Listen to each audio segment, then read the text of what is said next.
And as promised, here's part two of the retro hunting adventures with Mr. MegaManFan testing over a dozen new Wii U games that I just picked up, starting with NBA 2K13. Very few sports titles on the Wii U, so it's a good thing if you're looking to complete a physical collection of North American releases, and it's a bad thing if you like sports games because there are not a whole lot of options out there for you, which really, if you think about it, is surprising given that so many of these companies just recycled one title that they developed for the Wii U and used it over and over again. So if you had something like NBA 2K13, why wouldn't you already use that game engine that you have and just make 2K14, 2K15, 2K16, and so on and so forth?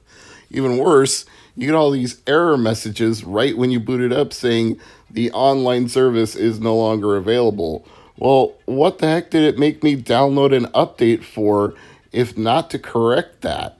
If the online service is no longer available, they should have patched that out so I wouldn't get error messages right when I boot it up. But I suppose if you're a Wii U developer, you're probably thinking, why bother to fix that? Only 10 million people have Wii U's, and probably even less than that, like maybe 10%, actually have the game, or 10% of 10%. If you didn't sell that many copies, developing the fix for that doesn't seem worth the time, but it just boggles my imagination since it makes you download an update when you start anyway, and yet that's not part of the update. Anyway, New Super Mario Bros. U plus New Super Luigi U is at least the third, if not fourth, different variant of this game. I've got New Super Mario Bros. 2 in a standard case. I've got New Super Luigi U in a green case. Obviously, I've got this version that comes together on one disc, and I've also seen a variant that comes in a red case. I don't think I need the second variant to call my collection complete, considering I now own two of these games three different ways. But maybe if I just stumbled across one in a red case for cheap, I'd pick it up, like thrift or garage sale, but not something I'm actively looking for because it's just a different case at that point. The data on the disc isn't even different as far as I know, so we'll leave that alone. And speaking of recycling game engines to keep making games, here's Pac-Man and the Ghostly Adventures 2, but it's not like the previous version was called Ghostly Adventures 1, so you would have thought that was the beginning and the end unless you looked up a list of physical Wii releases for North America and discovered, oh wait, there's a sequel. It's just like Ben 10 Omniverse 2. It's not obvious it exists until you go looking for it, and then you're like, oh wow, they just recycled the heck out of everything on this platform. Well, at least it looks like it's going to be a fun game to play. Based on what I can see from the demo that shows at the beginning, it appears to have side-scrolling platforming elements in a pseudo 3D environment, which is a pretty good fit for a Pac-Man game. I don't mind the illusion of 3D depth there for the same kind of effect you would get from New Super Mario Bros., where they're 3D rendered but it's 2D platforming. I like that style. I can live with that, so no objections. Resident Evil Revelations is yet another game that needs to download and install an update before it will let me do anything. Seems to be the order of the day for this second half of the testing of Wii U games, and probably going to end up adding a couple of minutes in length to this video, even though I've edited out most of the download and install times just to save us all the bother. I filmed it all in one continuous take and then took all the extra fluff out for this episode. And hopefully you all enjoyed the new filming format I'm using.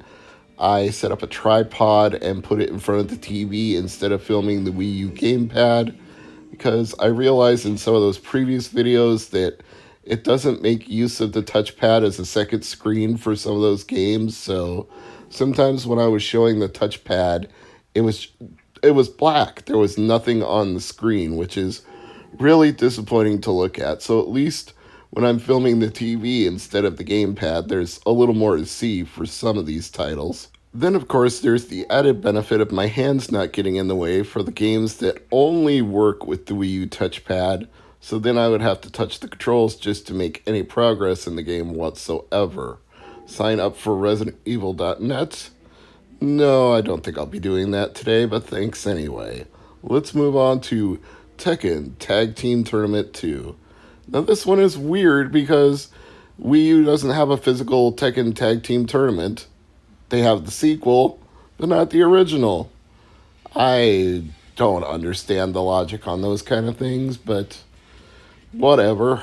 Maybe retroactively they'll release one and that'll extend the list of Wii U physical releases we all need to own. But I told a seller on eBay just this past weekend, you know what? If they don't release any more Wii U games in 2021, I think I'm going to be pretty happy with that.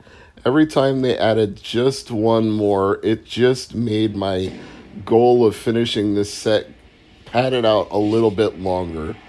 As cool as it is that Shakedown Hawaii came out physically, let's just have that be the end of it. Shakedown Hawaii and Axiom Verge, I don't think we need to go any further than that. Unless there's some lost title that was in development and never got released to stores and is stuck in a warehouse somewhere, because God knows that seems to happen enough in retro gaming. We find out about these things that were ready to be published and then didn't get published for whatever reason. Maybe there's some Wii U title like that out there, but I sincerely doubt it. I think Axiom Verge was probably the last example of that we're going to get. Here is Transformers: Rise of the Dark Spark, the second Transformers game for Nintendo Wii U, and I would suspect that once again, that's because they recycled a game engine that they already had available. In fact, it says it's powered by Unreal technology, which you would think, I would assume that would make it that much easier if you have Unreal and you can just recycle those elements, because Unreal powers a whole lot of video games. That wouldn't be a problem to just rearrange those elements, add a new plot, add a new storyline, maybe record a little more voice work, as I can't talk all of a sudden for some reason. Activision, Hasbro, Transformers, Rise of the Dark Spark. And before we get flagged for any copyrighted music or video footage, I will just transition us over to the next game that we have to test. This is Turbo Super Stunt Squad. It says DreamWorks when you boot it up, which makes me think there must be a movie tie-in to this one. I've never seen the movie. I'd never heard of the movie before this game. And Lord help you if you're trying to complete a Wii U collection, because this is a game that's going to set you back more than $50. So you're probably paying more than it sold for new, because it's an incredibly low print run and really hard to find. This version that was complete with box manual disc, I think I $75, something like that. There was a seller that had one without a manual, and I offered them $53 because the manual alone goes for $20, and they turned it down. So I'm like, well, if I'm going to have to pay $20 for a manual anyway, I'm just going to pay $20 more for a seller that has one with the manual. And here's the infamous Wii Party U, one of the hardest games to search for online, because there are so many party games on the Wii U that every time you look for Wii Party and U, you get a whole bunch of titles unrelated to this. And it's a low print run game to boot and not cheap either. I got into a bidding war for this one, and it went pretty high, but not stupidly, like $30-40, but you can't get it cheap.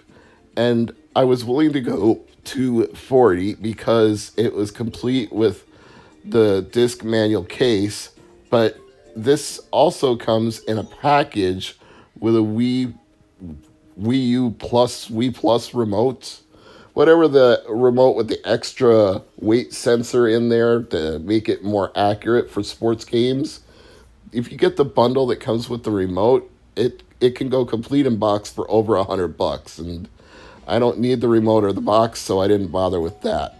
Wii Sports Club is another one that you can find bundles for, but once again, I didn't bother with that. I just settled for getting the game complete, and it was shrink wrapped too, so it had never even been opened or used. Now, see, there it is, a Wii Remote Plus. It's telling you that you need that to play the game, but I'm not even going to bother getting it out because I'm just testing it. So that's one that needs it, and Zumba Fitness, I believe, also needs a Wiimote to play it. So, and it has an update too. So there's yet another one that we're getting a download update before it even boots up. So something you go through quite a bit with Wii U physical games, which is why you need external storage if you're trying to collect a complete set, because even if you have the Pro edition of the Wii U that's black and came with a little extra built-in memory, you're still going to use up that memory really quick, not just on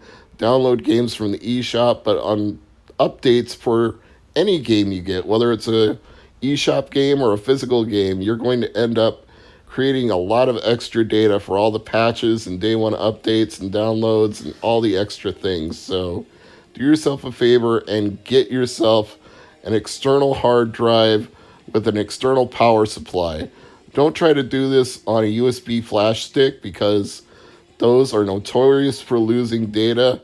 And if you use a USB external hard drive that has no external power supply, the Wii U won't give it enough power to keep it running. So just things to keep in mind. I'm Mr. MegaManFan. This is the Retro Hunting Adventures. Thank you as always for watching, and I'll see you next time with more retro gaming fun. And yes, Wii U is officially retro in 2021 to me.